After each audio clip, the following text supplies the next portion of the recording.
Dolce përgatitet të largohet nga shtëpia dhe atmosfera bëhet e rëndë sapo ajo del në korridorin kryesor me valixhen në dorë.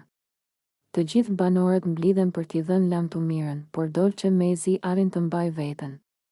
Sytë e saj janë të skuqur dhe të mbushur me lodh që prej mëngjesit, pasi e di që ky largim është i papritur dhe shumë emocional. Kur porta hapet dhe dritat fokusohen tek ajo, Dolce shpërthen në lodh. Ajo nuk arrin t'i fshehë emocionet e forta dhe nis të qajë ndërsa largohet ngadalë, duke kthyer kokën disa herë për të parë shtëpinë ku kishte kaluar kaq shumë momente.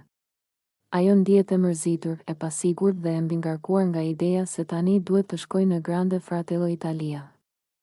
Një eksperiencë e re që e emocionon, por edhe e frikson pak. Nga mbrapa, e di qëndron i ngrirë, me duart në xhepa dhe fytyrën e mbushur me tension. Ai përpiqet të duket i fortë, por kur e sheh Dolcen duke ecur drejt daljes duke qarë, sytë e tij fillojnë të lotojnë. Ai i kthen fytyrën kamerës për një moment, pastaj poshtë, duke u munduar të mos shpërthejë. Emocionet e tij janë të qarta, ai nuk po e përballon dot ndarjen. Disa banorë i vendosin dorën në shpatull për ta qetësuar, por Edi duket i humbur në mendimet e tij. Ai shikon drejt derës që mbyllet pas Dolces dhe nuk arrin t'i mbaj lotët, duke treguar se kjo largim e ka goditur shumë më fort se sa kishte menduar. Shtëpia bie në heshtje për disa sekonda, teksa të gjithë marrin frym thellë.